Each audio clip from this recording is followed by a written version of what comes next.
Сәлеметсіздер ме оқушылар? Математика сабағы бүгінгі сабағымыздың тақырыбы 2 таңбалы сандарды қосу және азайту алгоритмі, 15 пен 28-дің қосындысы, 43 пен 15-дің айырмасы түріндегі өрнектерді шығару жолын қарастырамыз. Бүгінгі сабақтың мақсаты 2 таңбалы сандарды қосу мен азайту алгоритмін қолдануды үйренесің. Бірінші тапсырмаға назар аударыңыздар. Сандарды өсу ретімен орналастыр. 25, 90, 12, 30, 22, 46. Сіздер дәптерлеріңізге жазып болдыңыздар, бірге тексерейік. 12, 22, 25, 30, 46, 90. Бұл қандай сандар? 2 таңбалы сандар. Енді келесі артық санды тап. 100, 200, 300, 400, 500, 600, 700, 80 және 900. Дұрыс таптыңыздар. Артық сан 80. Себебі 80 неше таңбалы сан? 2 таңбалы ондық. Ал қалған сандар толық жүздіктер. Тамаша. Ал балалар, сіздерге логикалық есептер. 3 қоянда қанша құлақ? 2 тауықта неше аяқ?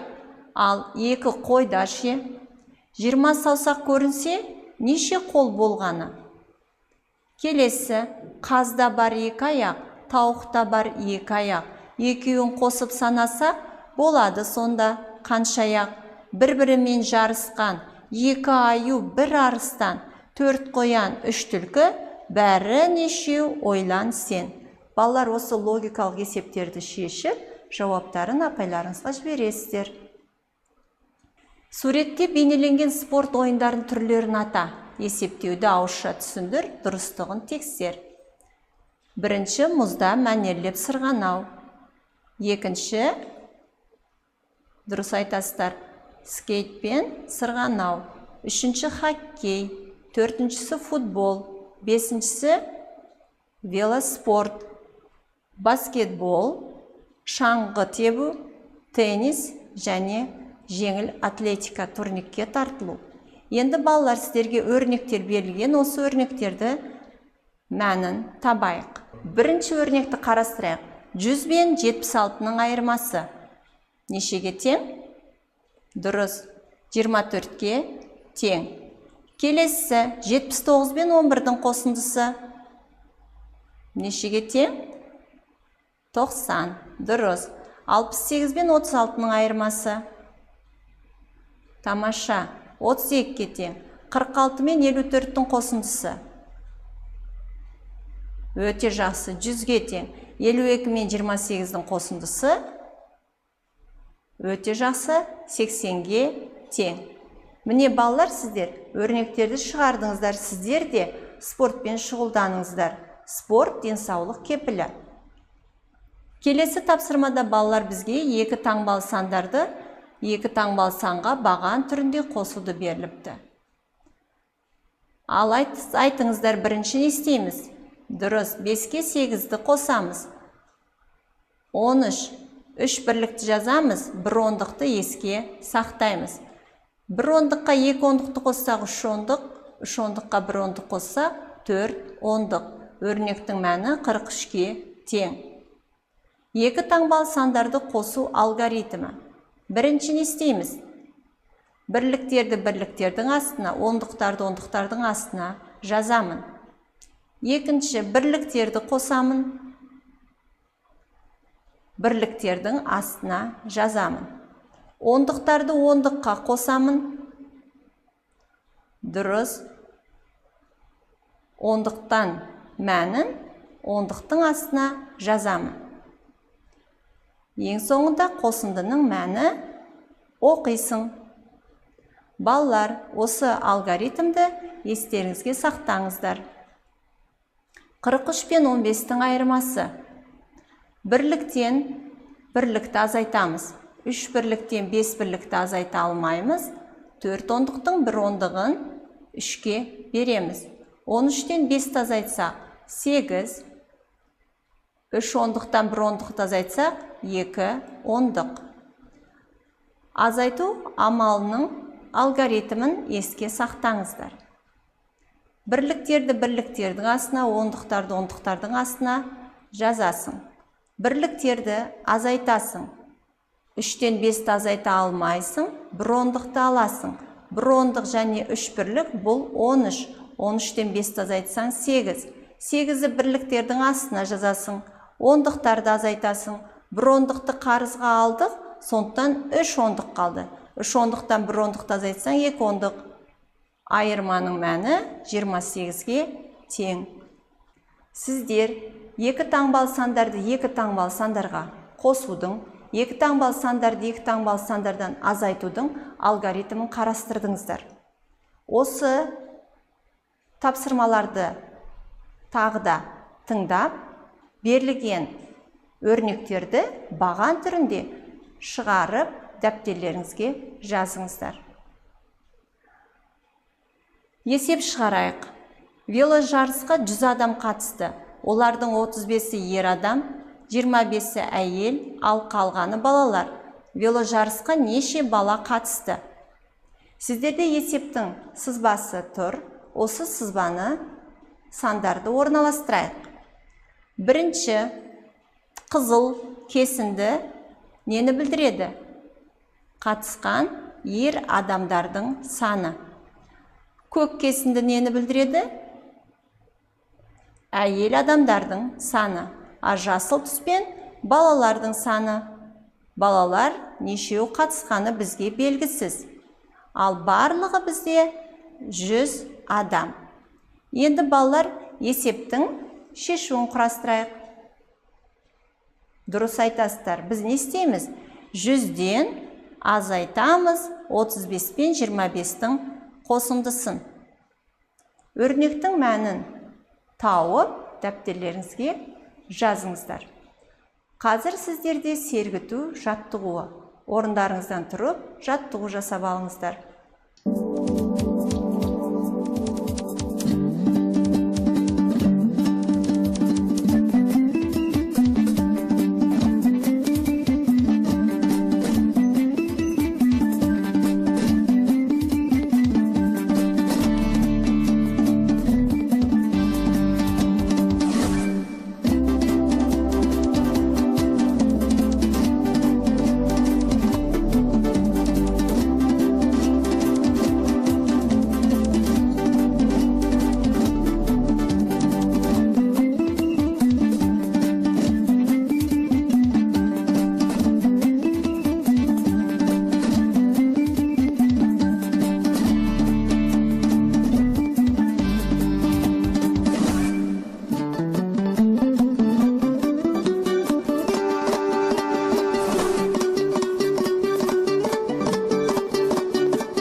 Жаттығу орындадық, келесі тапсырмамызды қарайық.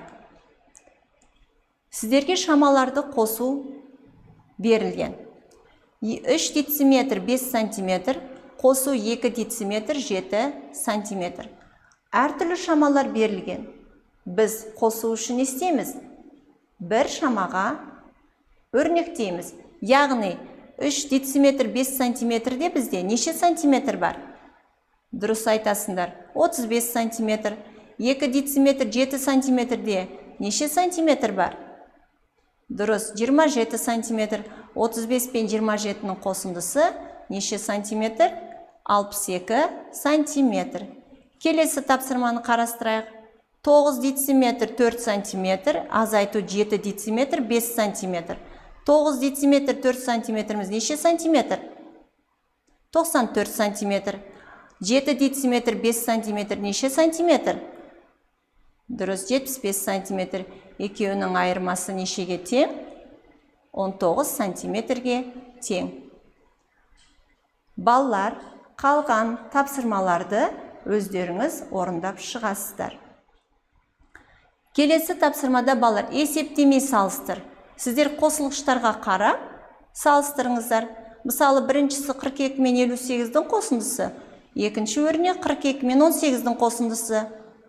Қай өрнекте қосылғыш кем болса, сол өрнек кем болады. Яғни 42 мен 58-дің қосындысынан 42 мен 18-дің қосындысы кем. Балалар, тапсырмаларды өздеріңіз орындап, дәптерлеріңізге жазып, апайларыңызға жібересіздер. Келесі тапсырма. Көрсетілген өлшем бірліктеріне өрнекте 40 сантиметр. Сіздер білесіздер, 1 дециметрде 10 сантиметр бар. Олай болса 40 сантиметрде тамаша 4 дециметр бар. 86 сантиметр. Сіздер дециметрге және сантиметрге өрнектейсіздер. Неше дециметр? Дұрыс, 8 дециметр. Неше сантиметр? 6 сантиметр. Сіздер қалған тапсырмаларды өздеріңіз тиянақты орындаңыздар. Балалар, бүгінгі сабақта сіздер екі таңбалы сандарды екі таңбалы сандарға қосу және екі таңбалы сандарды екі таңбалы саннан азайтудың алгоритмін құрастырдыңыздар. Тапсырмаларыңызды қатесіз орындап апайларыңызға жібересіздер. Назарларыңызға рахмет. Өздеріңіздің бүгінгі алған білімдеріңізді бағалаңыздар. Сау болыңыздар.